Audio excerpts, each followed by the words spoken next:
శ్రీ విష్ణు రూపాయ నమ శివాయ. ఈ మధ్య మహారాష్ట్ర స్నేహితుడు ఒక అతనితో మాట్లాడుతూ ఇలా విజయవాడ గురించి వీడియో సిరీస్ చేస్తున్నాను అని చెప్పే మాటల సందర్భంలో వెంటనే అతను విజయవాడ అంటే ఈ సినిమాల్లో రౌడీలు గూండాలు అలా చూపిస్తారు, ఆ ఊరేనా అని అడిగాడు. నాకు చాలా బాధేసింది ఒక్కసారి విని. కనకదుర్గమ్మ కనుసన్నల్లో మెదలే ఆధ్యాత్మిక సామ్రాజ్యం విజయవాడ. కనకదుర్గమ్మ పాదస్పర్శతో పునీతమైన ఇసుకది. కానీ దురదృష్టవశాత్తు మనం వాటిని ప్రచారం చేయడం మానేసేసి ఈ నెగిటివిటీ అంతటిని దేశం అంతటికి నూరిపోసాం. అమ్మ ఆ ఊర్లో ఎప్పుడు నడయాడుతుంది అన్న విషయం గుర్తుంటే అసలు అలాంటి ప్రచారాలు మనం చేస్తామో చెప్పండి. ఇప్పుడు ఈ వీడియోలో అలాంటి సంఘటనలో ఒక రెండు చెప్పుకుందాం. అందులో 1950 ప్రాంతంలోనూ 30 ప్రాంతాల్లోనూ జరిగినవి. అవి వింటే మనకి విజయవాడ నగరంతో అమ్మవారికి ఎంతటి అనుబంధం ఉంది అనేది తెలుస్తుంది. అసలు అందరికీ నమస్కారం. మన భారతీయ సనాతన ధర్మం గురించి, ఈ దేశంలోని మహనీయుల గురించి, ఆలయాల రహస్యాల గురించి ఎంతో పరిశోధన చేసి ఈ ఛానల్ని మీకు అందిస్తున్నాం. సబ్స్క్రైబ్ చేసి పక్కనే ఉన్న బెల్ ఐకాన్ని క్లిక్ చేయండి.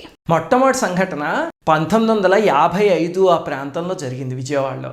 అప్పుడు ఢిల్లీ వెంకన్న అని అక్కడ ఒక రిక్షా కార్మికుడు ఒక అతను ఉండేవాడు, యాదవ కులస్తుడు అనమాట. అయితే ఒకసారి ఏమైంది, ఆ ప్రాంతంలోనే రోజులు మారే అని ఒక తెలుగు సినిమా రిలీజ్ అయింది.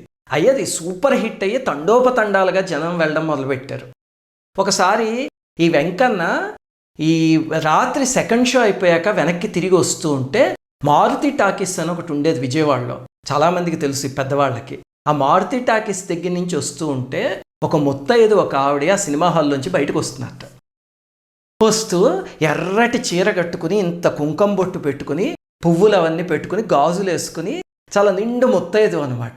మనకి ఇది కనకదుర్గమ్మ వారికి ఐకాన్. ఎవరైనా ఇది వర్ణించి చెప్పారు అంటే మనకి వెంటనే దుర్గమ్మ గుర్తు రావాలంటే.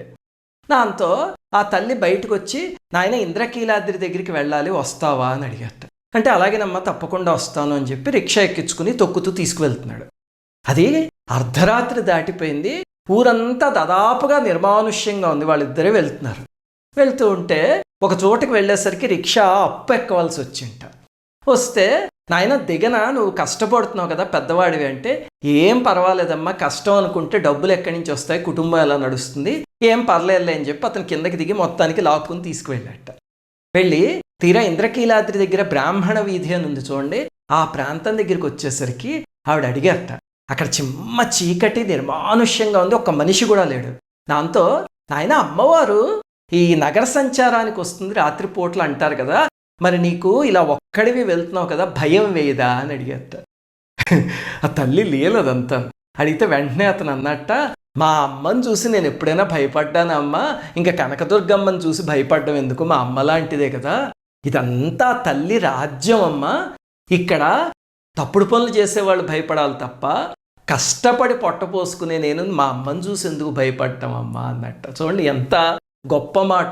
విజయవాడ అమ్మవారి సామ్రాజ్యం అని అతనికి అర్థమైంది. అప్పుడు అతను అలా తీసుకువెళ్ళాక చివరికి పాత మెట్లు అని ఉన్నాయి చూడండి, నేను ఎప్పుడు చెప్తూ ఉంటాను, అమ్మవారు ఎన్నోసార్లు సంచరించిన మెట్లు ఒక్కసారైనా ఎక్కండి అని.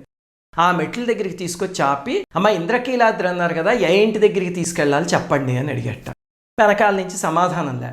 మళ్ళీ అడిగి ఏమిట్రా అని వెనక్కి తిరిగి చూసేసరికి రిక్షాలో ఆవిడ లేరట. లేకపోతే ఇదేంటి అని చూస్తే ఆ మెట్లు ఎక్కి పైకి వెళ్తుంది అంత అర్ధరాత్రి. వెళ్తుంటే అప్పుడు, అమ్మా నాకు డబ్బులు ఇవ్వలేదు, వెళ్ళిపోతున్నావు నువ్వు అని అడిచేట గట్టిగా. అరిస్తే, ఏం లేదు అబ్బి, నీ తలపాగా మడతలో పెట్టాను చూసుకో అని చెప్పి ఆవిడ వెళ్ళిపోతున్నట్ట. తలపాగా మడతలో ఆవిడ డబ్బులు పెట్టడం ఏంటని వెంటనే తలపాగా దులిపి చూస్తే అందులో ఒక 10 రూపాయల నోటును ఒక బంగారపు గాజు ఉన్నాయట. దాంతో ఏమిటిదని ఆశ్చర్యపోయి కొండవైపుకి చూసేసరికి ఆవిడ అలా అదృశ్యం అయిపోయారు. దాంతో అతను వెర్రి కేకలు వేసేట. ఇంకా చుట్టుపక్కల వాళ్ళందరూ పరిగెత్తుకుని వచ్చి ఏమైందని అడిగితే అప్పుడు ఈ గాజును నోటు చూపించి ఆవిడ ఇలా కొండపైకి వెళ్ళిపోయారు, ఇలా ఉన్నారు అని వర్ణిస్తే అప్పుడు వాళ్ళు విని, నీ అదృష్టం నాయన, అమ్మలగన్నా అమ్మ దుర్గమ్మ ఈరోజు నీ రిక్షా ఎక్కింది, నీకు ఇంతకన్నా అదృష్టం ఏముంది అని చెప్పారు. ఆ వార్త దావానలల్లా పాకిపోయి కొంతమంది మారుతి టాకీస్ దగ్గరికి వెళ్ళి వెతికితేట ఆ హాల్లో ఒక మూల ఉన్న ఒక సీట్లో పసుపు కుంకుమ ఈ పువ్వులు అవన్నీ పెట్టున్నాయి అని కూడా కొంతమంది చెప్తారు. ఇది ఆ జరిగిన సంఘటన. అసలు ఇంతకీ ఇది వినగానే మనకి 3 అనుమానాలు ఖచ్చితంగా వచ్చేస్తాయి.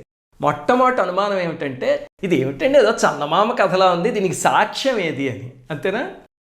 ఇది ఆంధ్రకేసరి అనే పత్రికలో ఆ కాలంలోనే పడింది. అదే సమయంలో వాళ్ళు ఆ ఢిల్లీ వెంకన్నని ఇంటర్వ్యూ చేసి ఆ గాజు ఫోటో అవన్నీ తీసి ఆ పత్రికలో వేశారట. అది మా నాన్నగారు కూడా చూశారట పేపర్ కటింగ్. కానీ మా నాన్నగారు చెప్పింది ఏమిటంటే, ఆ సినిమా హాల్లో పసుపు కుంకుమ ఇవన్నీ లేవు ఆ పత్రికలోను, కానీ ఈ సంఘటన మాత్రం పడింది. అతను చాలా సంవత్సరాల పాటు విజయవాడలోనే ఉండేవాడు, తర్వాత చుట్టుపక్కల వాళ్ళని అందరినీ ఎంక్వైరీ చేసి చూశారు అని ఈ సంఘటన గురించి చెప్పారు. మనకు వచ్చే రెండో సందేహం ఏమిటండి అమ్మవారు ఇలా సినిమాలకు వెళ్ళడం ఏంటి, రోజులు మారే సోషల్ సినిమాకి ఇంకేం పని లేదా వాళ్ళకి అని అనిపిస్తుంది కదా మనకి. ఒక్కటి గుర్తుంచుకోండి, ఆ నగరం విజయవాడ నగరం అమ్మవారి ఇల్లు, అంతేకాని అదేదో కొండ మీద చిన్న గుడి కాదు. నగరం అంతా తల్లి సామ్రాజ్యం, అక్కడ ఉన్న వాళ్ళందరూ ఆ తల్లి పిల్లలు. అలాంటప్పుడు అదేదో సినిమా వచ్చిందిట, పిల్లలందరూ వెళ్ళి చూసి వస్తున్నారట అంటే ఏముందిరా సినిమాలో అని తల్లికి తండ్రికి అనిపిస్తుంది కదా. ఇప్పుడు మీ పిల్లాడు కూర్చుని అస్తమాను టామ్ అండ్ జెర్రీలో చోటా భీములో ఏదో ఒకటి బాగా చూస్తున్నాడు అనుకోండి, ఏముందిరా అసలు అందులో పద నేను చూస్తానని చెప్పి మీరు కూర్చుని చూడరు ఒకసారి.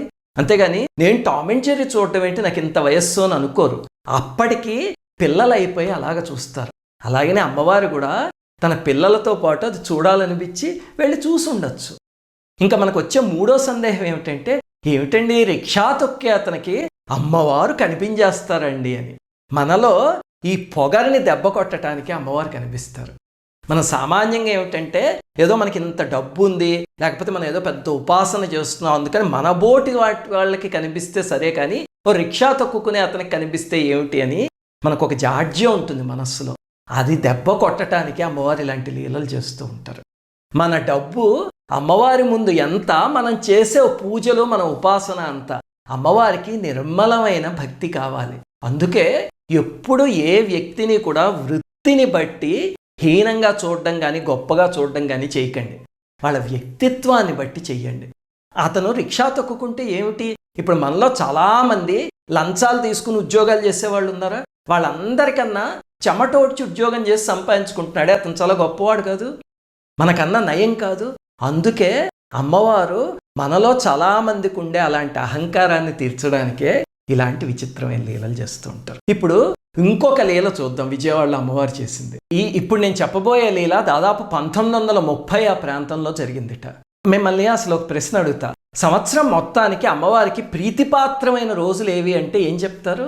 వెంటనే దసరా అని చెప్పేస్తారు, అంతేనా? అందులోనూ విజయదశమి అంటే అమ్మవారికి చాలా ప్రీతి. కానీ మీరు ఒక విచిత్రం గమనిస్తే, విజయవాడలో విజయదశమి రోజు అమ్మవారి ఉత్సవమూర్తులు వెళ్ళి ఆ రాత్రి అంతా పోలీస్ స్టేషన్లో ఉంటాయి. అదేమిటండి ఉత్సవమూర్తులు పోలీస్ స్టేషన్లో ఉండవా అంటే అదే విచిత్రం. మీరు భారతదేశంలో ఇంకెక్కడా చూసి ఉండరు విచిత్రాన్ని, ఒక్క విజయవాడలో మాత్రమే జరుగుతుంది.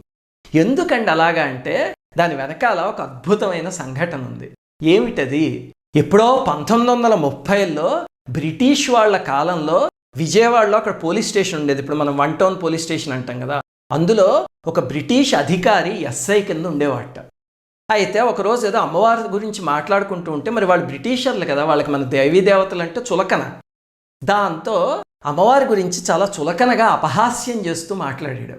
చుట్టుపక్కల ఉన్న వాళ్ళందరూ చెప్పారు, అమ్మవారి గురించి అలా పిచ్చి పిచ్చిగా మాట్లాడకు, తప్పు అది అని. అంటే నేను మాట్లాడతాను, ఏం చేస్తుందని చెప్పి నోటుకొచ్చినట్టు మాట్లాడి తర్వాత ఇంటికి వెళ్ళి చూసేసరికి విచిత్రంగా అతని భార్యకి 4 పిల్లలకి 5గురికి ఒళ్ళంతా మసూచి వచ్చి చాలా ఘోరమైన పరిస్థితుల్లో ఉన్నట్ట. పొద్దున్న అతను ఆఫీస్కి వచ్చేటప్పుడు చూస్తే శుభ్రంగా ఉన్నవాళ్ళు సడన్గా ఇంటికి వెళ్ళేసరికి అలా అయిపోయారు. దాంతో భయం వేసి, అయ్యి బాబాయ్ నేను తప్పు చేశాను, అందరూ అమ్మవారు అమ్మవారు అని చెప్తే ఏమిటో అనుకున్నాను, చాలా పొరపాటు చేశానని చెప్పి వెంటనే ఇంద్రకీలాద్రి మీదకి పరిగెత్తి అమ్మవారికి సాష్టాంగ నమస్కారం చేసి, అమ్మా నన్ను క్షమించు, అహంకారంతో తప్పు చేశాను, ఎలాగైనా నా భార్యా పిల్లల్ని రక్షించావంటే ఇక నుంచి నీకు ఉత్సవం చేసుకుంటాను అని మొక్కుకున్నట్ట. మొక్కుకుని మందులు అవన్నీ తీసుకుని ఇంటికి వెళ్ళి తలుపు కొట్టేసరికి విచిత్రం, భార్యా పిల్లలు వచ్చి తలుపు తీశారు, ఒంటి మీద ఒక బొబ్బ కూడా లేదట. ఎంత చిత్రమైన విషయమో చూడండి. దాంతో ఆశ్చర్యపోయి ఇక నుంచి విజయవాడలో విజయదశమి రోజున ఈ జమ్మి చెట్టు దగ్గర పారువేటోత్సవం అని చేసి, ఆ తర్వాత అమ్మవారిని తీసుకెళ్ళి మా పోలీస్ స్టేషన్లో ఉంచుకుంటాం ఒక రోజు అని చెప్పి అక్కడి నుంచి ఆ ఆచారం మొదలుపెట్టారు. ఇప్పటికి కూడా మీరు చూస్తే కనుక విజయదశమి రోజు అమ్మవారికి తెప్పోత్సవం అయిపోయాక కొండపైకి తీసుకెళ్తూ ఉంటే ఈ 1 టౌన్ సిఐ వాళ్ళు ఉంటారు కదా, వాళ్ళు రాజలాంఛనాలతో వచ్చి అమ్మవారిని చక్కగా వాళ్ళ ఇంటికి తీసుకువెళ్ళినట్టు ప్రేమగా తీసుకువెళ్ళి ఆ రోజు పోలీస్ స్టేషన్ మొత్తాన్ని ఒక దేవాలయాన్ని అలంకరించినట్టు అలంకరించేస్తారు. ఎంత ప్రీతో వాళ్ళకి అసలు ఆ పండగ అంటే. అప్పుడు అక్కడ పెట్టి ఈ పారువేటోత్సవం అయ్యాక పోలీస్ స్టేషన్లో పెట్టి రాత్రంతా దర్శనం కోసం ఉంచుతారు అమ్మవారిని. అది 1 టౌన్ పోలీస్ స్టేషన్లో పనిచేసే సిఐ గారికి ఒక వారసత్వంగా వస్తున్న ఆచారం అన్నమాట అది. ఇంతకీ ఇదంతా నిజమేనా అండి అంటే, ఇది 1930 ఎండోమెంట్స్ గెజెట్ ఉంటుంది కదా, అందులో ఈ సంఘటన పబ్లిష్ అయ్యి ఉంది. అందుకని కావాలంటే కనుక ఎవరికైనా వాటికి యాక్సెస్ ఉంటే వెళ్ళి చెక్ చేసుకోవచ్చు. రెండవది మనకు వచ్చే అనుమానం ఏమిటంటే అమ్మవారిని తిట్టగానే ఇలా మసూచులు కలరాలు ఇవన్నీ వచ్చేయడమేనా, ఇదేం అన్యాయం అండి అని అనిపిస్తుంది కదా.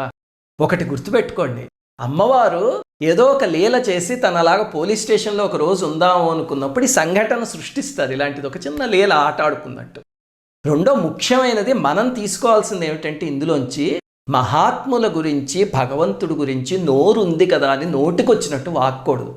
అలా వదిలేమనుకోండి, ఇప్పుడు ఈ సంఘటనలో అయితే అతనికి వెంటనే నిదర్శనం చూపించింది అదృష్టం. అది మనకి ఆ పాపం అంతా డిపాజిట్ అయ్యి ఎప్పుడో 20 ఏళ్లకో 30 ఏళ్లకో కొడితే అప్పుడు ఏడుస్తూ అనుభవించాలి. అందుకని ప్రకృతిలో మనకన్నా గొప్ప శక్తులు ఉన్నాయి అనుకున్నప్పుడు ఎప్పుడూ వాటి మీద నోరు పాడేసుకోకూడదు. మనకి తెలియకపోతే ఒక నమస్కారం పెట్టుకుని తప్పుకోవడం అంతే. శ్రీమాత్రే నమః.